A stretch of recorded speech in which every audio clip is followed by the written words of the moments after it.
Assalamualaikum warahmatullahi wabarakatuh. Kami perwakilan dari kelas 3C akan membahas tentang tugas akhir statistik. Disimak baik-baik ya teman-teman. Materi yang pertama yaitu tentang pengukuran gejala pusat yang mencakup tentang min, median, dan modus.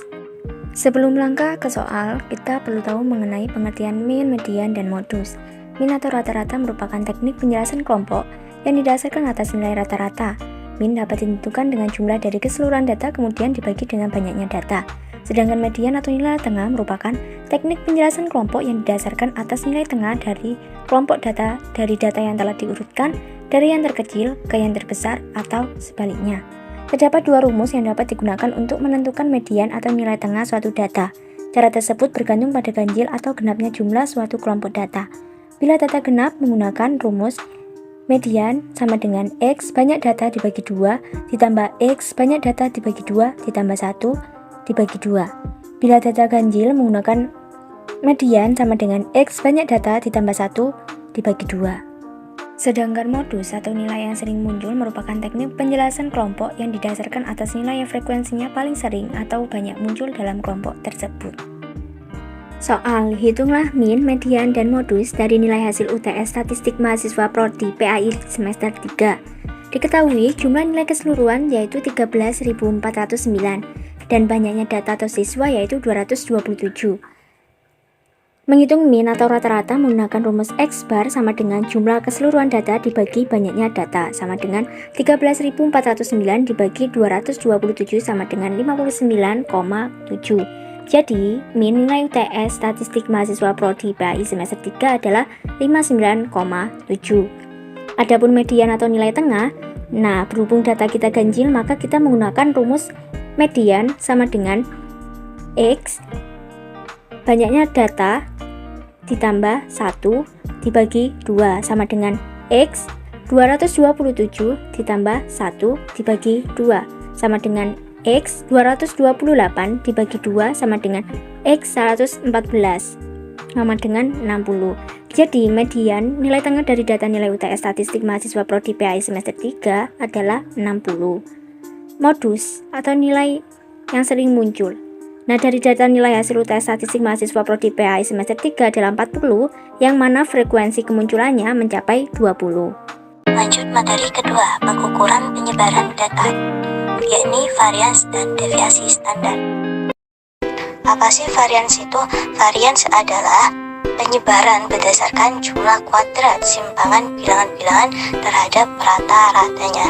Sedangkan deviasi standar atau standar deviasi yaitu penyebaran berdasarkan akar dari varians. Adapun rumus yang tertera di situ adalah rumus untuk data sampel. Untuk rumus varians yaitu S kuadrat sama dengan sigma XI dikurangi rata-rata kuadrat dibagi N kurangi 1. Sedangkan rumus deviasi standar yaitu S sama dengan akar sigma XI dikurangi rata-rata kuadrat dibagi N. Soal, tentukan varians dan deviasi standar dari nilai hasil UTS statistik. Cara menghitung varians dan standar deviasi yaitu menggunakan tabel karena lebih mudah. Pada tabel tersebut terdapat kolom-kolom. Kolom pertama berisi jumlah seluruh mahasiswa PAI semester 3 yaitu ada 227. Sedangkan kolom yang kedua yaitu XI berisi nilai-nilai mahasiswa. Untuk kolom yang keempat yaitu simpangan yang mana menghitungnya yaitu XI dikurangi rata-rata. Untuk kolom yang keempat yaitu tentang simpangan kuadrat yang mana kolom ketiga itu dikuadratkan masuk ke kolom 4. Diketahui dalam tabel rata-ratanya adalah 59,07 yaitu diperoleh dari seluruh jumlah nilai dibagi jumlah seluruh siswa yang mana jumlah seluruh nilainya 13.409 dibagi 227 yaitu jumlah seluruh siswa, maka hasilnya menjadi 59,07. Kemudian simpangan kuadratnya diketahui 129.844,87 yang mana hasil tersebut diperoleh dari simpangan kuadrat dijumlahkan semua maka hasilnya menjadi tersebut. Adapun cara penyelesaiannya yang pertama yaitu varians menggunakan rumus data sampel. Rumusnya S kuadrat sama dengan sigma simpangan kuadrat dibagi N kurangi 1. Jadi simpangan kuadratnya sudah diketahui, yaitu 129.844,87. Kemudian dibagi dengan seluruh jumlah siswa, yaitu 227 dikurangi 1. Maka hasilnya 574,5348329. Untuk penyelesaian yang kedua yaitu deviasi standar menggunakan rumus data sampel, yaitu S sama dengan akar sigma simpangan kuadrat dibagi N. Jadi hasil dari varians diakarkan, maka hasilnya menjadi 23,96945625. Materi ketiga, populasi dan sampel oleh Anis Satya dan Kartika Sari. Populasi adalah wilayah generalisasi yang terdiri atas objek atau subjek yang mempunyai kualitas dan karakteristik tertentu yang diterapkan oleh peneliti untuk dipelajari dan kemudian ditarik kesimpulannya. Sampel adalah sebagian untuk diambil dari keseluruhan objek yang diteliti dan dianggap mewakili seluruh populasi. Seorang peneliti ingin mengetahui sampel dari populasi mahasiswa UNWH Prodi PAI semester 3 dalam memahami mata kuliah statistik. Diketahui jumlah populasi mahasiswa UNWH Prodi PAI semester 3 sebanyak 227 orang. Jika tingkat kepercayaan 5%, maka berapa besar jumlah sampel? Untuk mengetahui sampel, kita menggunakan rumus Isaac dan Michael. N sama dengan C kuadrat dikali P dikali Q dikali N per dalam kurung N-1 dikali D dalam kurung kuadrat ditambah C kuadrat dikali P dikali N. Diketahui N kecil sama dengan sampel, N besar sama dengan populasi. C kuadrat dengan tingkat kepercayaan 5% sejumlah 3,841. D kuadrat sama dengan margin error atau tingkat kepercayaan 5% didesimalkan 0,05. P sama dengan peluang benar senilai 0,5, Q sama dengan peluang salah senilai 0,5.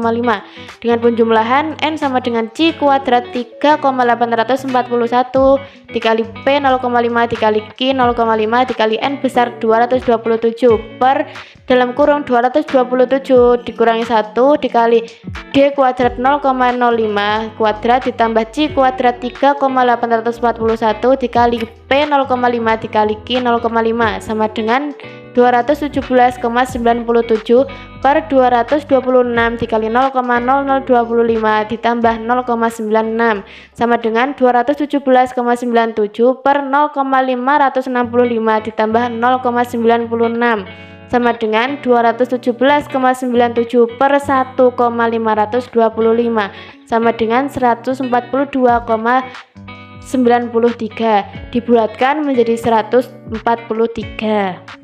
Hasil dari 227 mahasiswa Prodi PAI semester 3 telah diketahui jumlah sampel sebanyak 143. Assalamualaikum warahmatullahi wabarakatuh.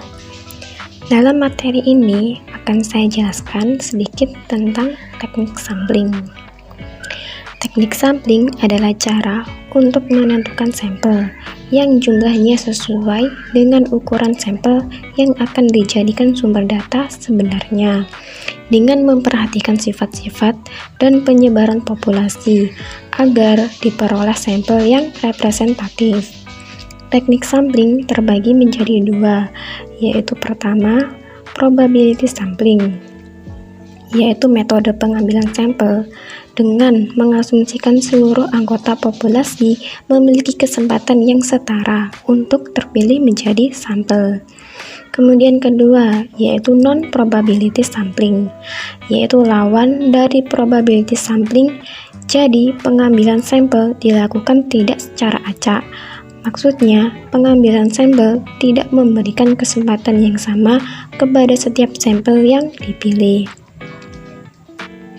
Kemudian, metode yang kami gunakan untuk pengambilan sampel pada populasi hasil nilai UTS statistik mahasiswa Prodi PAI semester 3 adalah sampling probability yang simple random sampling. Teknik ini dilakukan dengan cara mengambil sampel secara acak tanpa memperhatikan tingkatan atau kelompok populasi. Teknik ini dipergunakan jika populasinya homogen atau relatif homogen. Alasan kami menggunakan teknik ini karena kami merasa teknik ini adalah teknik yang paling cepat, sederhana, dan mudah dibanding dengan teknik lainnya. Teknik ini juga bisa lebih kondusif untuk meliputi area studi yang luas. Berikut hasil sampel yang kami peroleh.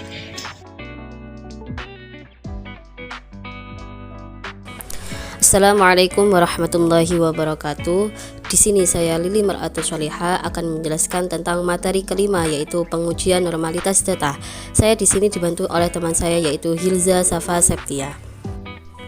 Apa itu normalitas data? Normalitas data adalah sebuah uji yang dilakukan dengan tujuan untuk menilai sebaran data pada sebuah kelompok data atau variabel. Apakah sebaran data tersebut berdistribusi normal atau tidak? Data yang normal adalah data yang menyebar merata dan polanya tidak condong ke kiri ataupun kanan. Tujuan dari uji normalitas data adalah untuk menilai sebaran data pada sebuah kelompok data atau variabel, apakah sebaran data tersebut berdistribusi normal atau tidak.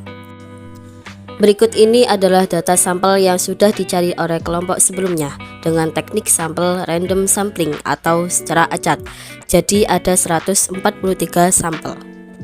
Langkah pertama yang harus dilakukan adalah mencari nilai Z. Di sini Z sama dengan X dikurangi rata-rata dibagi dengan simpangan baku atau deviasi standar. Dan setelah dicari, rata-ratanya adalah 59,61538462 dan simpangan bakunya adalah 24,76584262. Dan kita contohkan dengan X1 yaitu 5. Jadi Z sama dengan 5 dikurangi rata-rata yaitu 59,61538462 dibagi dengan 24,76584262 dan hasilnya adalah min 2,00337963. Nah, inilah yang akhirnya nanti dimasukkan di tabel Z dan begitu seterusnya sampai 143 sampel. Selanjutnya mencari FZ atau probability kumulatif normal. Dalam mencari FZ ini, kita berpedoman pada data Lilliaverse yang sudah ada. Kita dasarkan pada nilai Z. Kita contohkan pada data pertama yaitu min 2,2052706.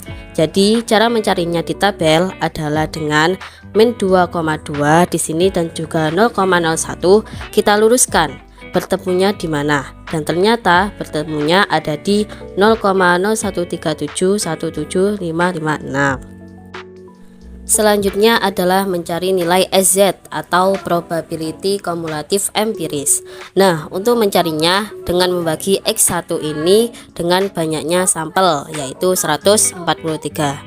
Kita contohkan dengan 5 dibagi dengan 143 dan hasilnya adalah 0,020689655. Berikutnya yaitu menghitung nilai FZ dikurangi dengan SZ. Jadi kita mengurangkan FZ di tabel ini dengan SZ di sini. Kita contohkan pada data pertama.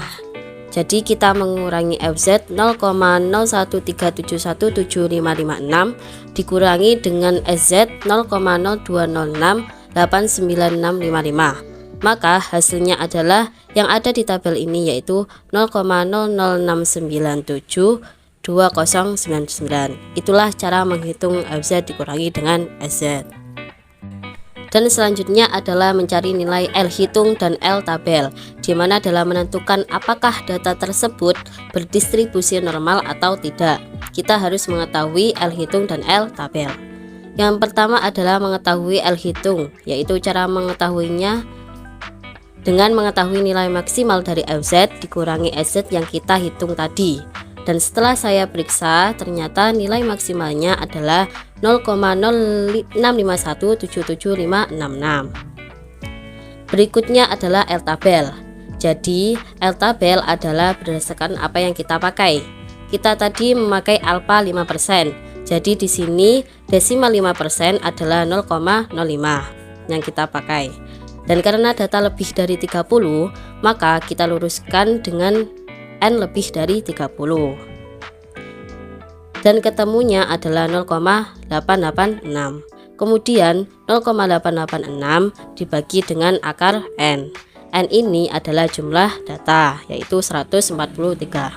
Karena kita tadi datanya 143, jadi rumusnya adalah 0,886 dibagi akar 143 dan hasilnya adalah 0,074091042. Setelah kita mengetahui L hitung dan L tabel, maka kita sampai pada kesimpulan. di mana metode Lilliavers ini mempunyai dua hipotesis. Yang pertama, H0, populasi nilai ujian tengah semester statistik berdistribusi normal. Dan yang kedua, H1, populasi nilai ujian tengah semester statistik berdistribusi tidak normal. Nah, dari hipotesis ini ada dua kemungkinan. Jika L hitung kurang dari L tabel, maka H0 diterima dan H1 ditolak. Jika L hitung kurang lebih dari L tabel, maka H0 ditolak dan H1 diterima. Kita sudah mengetahui bahwa di sini L hitung lebih kecil dari L tabel. Maka kesimpulannya yang kita pakai kemungkinan yang pertama, yaitu jika L hitung kurang dari L tabel, maka H0 diterima dan H1 ditolak. Nah, H0 di sini berdistribusi normal. Jadi kesimpulannya, data nilai ujian tengah semester statistik PAI semester 3 adalah berdistribusi normal. Mungkin itu saja yang dapat kami sampaikan. Apabila ada salah kata ataupun penjelasan, kami mohon maaf yang sebesar-besarnya, karena di sini kami juga masih dalam proses belajar. Sekian dari kelompok kami, semoga bermanfaat. Wassalamualaikum warahmatullahi wabarakatuh.